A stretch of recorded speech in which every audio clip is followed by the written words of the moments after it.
Guys, it's been a week, and that is why this is so late.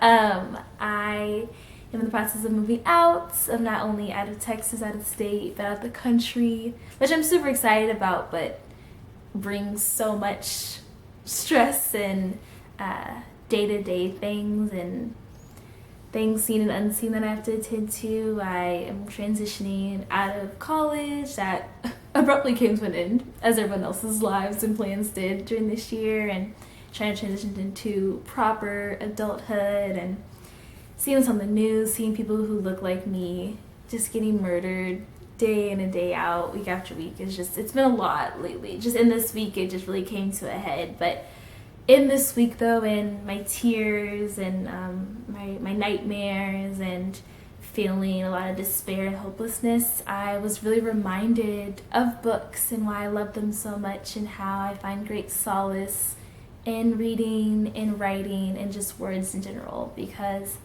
it can really just help your mind and expand it and grow you and just take your mind off of things and make you but for the better and help you for the better. And that's what this month of July is all about. This is all about self-help and personal, say with me, growth.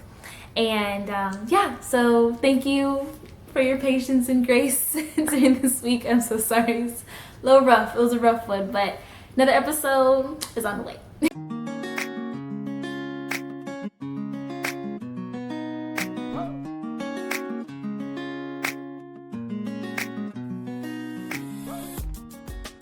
Hi guys, it's your girl Savvy C. Welcome to the episode of Cover to Cover, a weekly video series where I talk about all things books. And today I'm talking about Rhonda Byrne's The Secret. The Secret, point blank period, is the law of attraction. Back in 2006, Rhonda released a documentary about The Secret and then dropped the book following the documentary a few months later in the same year, and it hit. It was an instant hit, loved by many, and I think it says one of the longest running bestsellers of this century. So took to like wildfire. People really liked it because it explains something that I'm sure a lot of people have heard of and are familiar with. At least I was referring this book, but don't know exactly what it is. And that thing that I'm referring to is the law of attraction, which is exactly what it sounds like, the law and the act of attracting things to your life. And with that attraction becomes the manifestation, which becomes the life you live day in and day out. The law of attraction is just consisted of 3 things, and this book breaks that down for you in 184 pages. And those 3 things are asking, believing, and receiving. So asking, pretty straightforward, just ask for it. I think it's the easiest of the 3 steps, if you will, or maybe receiving arguably, but asking for it, we all want something, or we might be looking around our lives and it's not what we pictured at the moment, and we're seeking something, so you just ask for it. Then you got to believe it. So that's where the tricky part is, and that's what this book really dives into and gives a lot of testimonies and a lot of people's experiences with the law of attraction, those ranging from people who weren't really believing it to now people who are kind of preaching from the rooftops and really advocating for this law. So just in that belief, you have to really move different, right? You gotta really believe that you were going to receive this thing, so you gotta start acting like you're gonna believe, acting like you're gonna receive the thing, right? So you have to change your mindset, change your actions, change who you maybe surround yourself with, change your vernacular, change the things you say to yourself.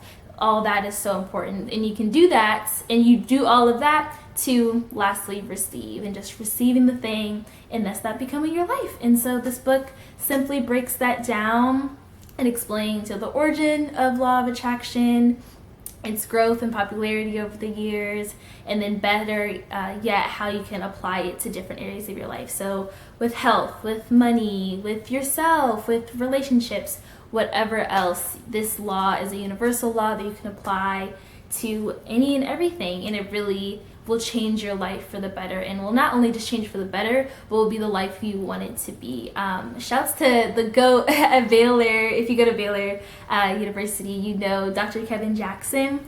He has a leadership class that I took my last semester, and we had a guest speaker, Jeff Frieder, come in, and he talked about this concept of having a life by design, not default. So just living the life of design and that life that you want, not just one that's like going through the motions, right? You're just like, oh, I did this, now that because of this and that, like it's it's like, I want this, I planned this out for myself. And you do that, he didn't really, I think he kind of maybe mentioned it subconsciously, or maybe I just forgot, but the law of attraction is that of just having a life that you want for yourself. I really recommend this book to anyone who is a fellow daydreamer like me, where you're just looking around and just picturing a different life for yourself, a different day-to-day reality for yourself. You're not seeing that. Recommend this to anyone who's really struggling with their faith.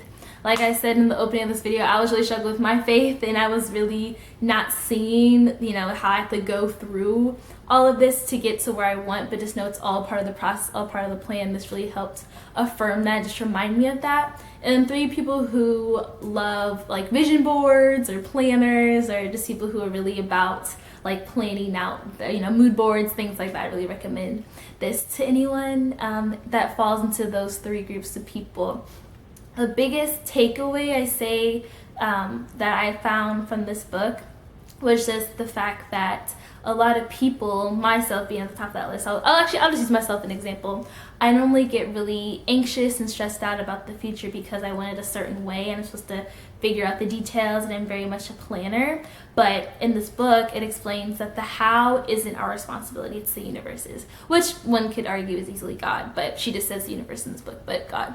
And we don't have to, so we ask for it, we have to believe that we're going to get it and receive it, and then the details that are in between, the ask and believe and the receive, all of that, that's the how, and we don't have to worry about that. That's not our problem. It's not our duty, our responsibility to figure that out. God's got that covered. So we just have to ask for it. We just got to believe it on our side. He'll meet us where we're at, and then we'll receive it probably tenfold of what you thought initially for yourself. And I think that's a really great reminder and very much needed affirmation, especially during times like this where it's just every day, it is literally something new every day, and it's really hard at times and so tempting to be bitter about life and just where things are right now. But it's happening for a reason, and I believe change is coming.